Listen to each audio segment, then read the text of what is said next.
Tonight we're at O'Reilly Raceway Park, but tomorrow it's NASCAR Sprint Cup Series. The Brickyard 400 presented by Golden Corral. Tomorrow 1 o'clock Eastern. Coverage starts at noon Eastern with countdown.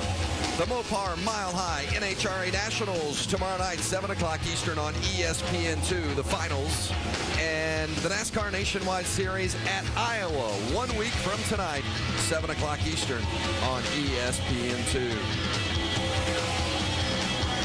Good battle for 7th between Justin Allgaier and Reed Sorensen. Allgaier, the black car, number 12. Sorensen, the yellow, number 32. Good look at him. And Stephen Wallace has been in that mix much of the night as well. Now, Allgaier tries to poke underneath Wallace a little bit. No love lost there between the 12 and the 66. And does that come into play, Ricky, when you're out there on the track, a little past history? Well, depending on how you treat one another. I mean, drivers can get over things like that. But I'll tell you what, it comes back quick also, particularly if you get used up or you feel like you got used up, and that can happen pretty quick here. Hey, that is some tight quarter racing right there. Hornaday, Wallace, Allgaier, Sorensen. I mean, that is short track racing at its best. See Steven slipping and sliding up off of turn 2 right there, getting down into 3 now. And they've been running, I mean, like this lap after lap, and this really tests your patience. That high side, that bottom lane will drive you crazy, and that's what these guys are dealing with right now. A fourth of the way through, lap 50 of 200, and we have been green the entire way.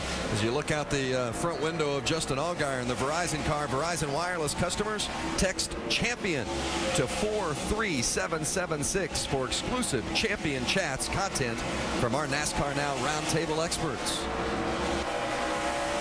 Allgaier in 7th. Reed Sorensen right behind him in 8th. Stephen Wallace is there. There's the 22 of Brad Keselowski. He's running 9th. Let's get more on what's happening with Stephen Wallace. Rick DeBrule. Well, Stephen Wallace coming off the great finish last week in Gateway where he finished 5th. Remember, a year ago, he also finished 5th at this particular race. Talking with Scott McDowell, his crew chief, he said they brought what they consider their best short track chassis. It's car number 42. They felt very confident coming here, both off of that and together with the fact that they just have the confidence in this particular car. And they also feel that Steve Wallace is good on short track. This is where he should excel. And right now, he's doing it right where he belongs. And Rusty, this program, and it's your program, so I know you know, top 15 finishes the last 7 races for Stephen. What's been the, that little something that's gotten him over the hump of late? I think Vince, he's just maturing. He's getting to be a better race car driver. He understands the big picture. Knows he's got to drive hard, but he's got to bring it home. And I think that's it. Plus the testing we've been doing probably helped the team a little bit. Quite a bit. A lot. Let me describe something for you guys. That the 12 car, or any one of these guys here, the 12 car, for instance, when he's behind Stephen, will reference the wall. That's his distance that he can let the car drift. He'll use up every inch of racetrack because there's speed in that. But when you get alongside another driver, then you have to reference the car to your outside, and that's when the work begins, doesn't it? Yeah, and then one thing that could, you're exactly right, Ricky, but one thing that could enter into this is one of the only racetracks that we run at where the walls, as you exit the corner, the walls dip down. They're very, very low. They're low walls, probably the lowest in all of NASCAR racing. And the drivers I talk to say sometimes when you come off the corner, you can't see the wall. You're looking over top of the wall. So you lose that. You lose that reference. Absolutely. Good battle there with the 98 of Menard being followed by Almirola and the 33 of Hornaday, who won the truck race last night. He's coming around, and Hornaday and Ernie Cope, the crew chief, they worked together on that winning truck last night in the Camping World Truck Series, and they're working together tonight on this Nationwide car. And they got a lot of confidence in what they won that truck race with as it relates to suspension, because they took the shocks off the truck and bolted them onto this car. So Hornaday's expecting the same as what he got last night. Up in the front, it's the 18 of Kyle Busch. You shouldn't be surprised, should you? It's the 4th time Busch has led here, and he's won here at O'Reilly Raceway Park twice. The action has been fast and furious at O'Reilly Raceway Park tonight here for the NASCAR Nationwide Series. Want to remind you to make sure to go to NASCAR.com for all your latest NASCAR information.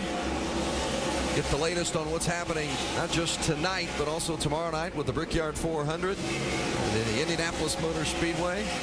See that on ESPN tomorrow, beginning with the countdown show at 12 noon. Good look at Stephen Wallace, who's running 8th in his battle with Reed Sorensen.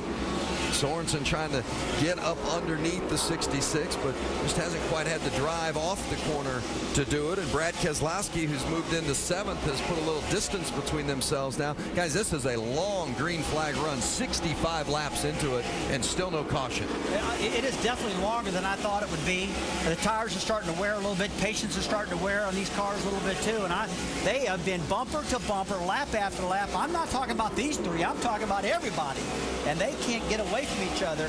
The top side of this racetrack starting to come in, Ricky, and it looks like that's the preferred line right now.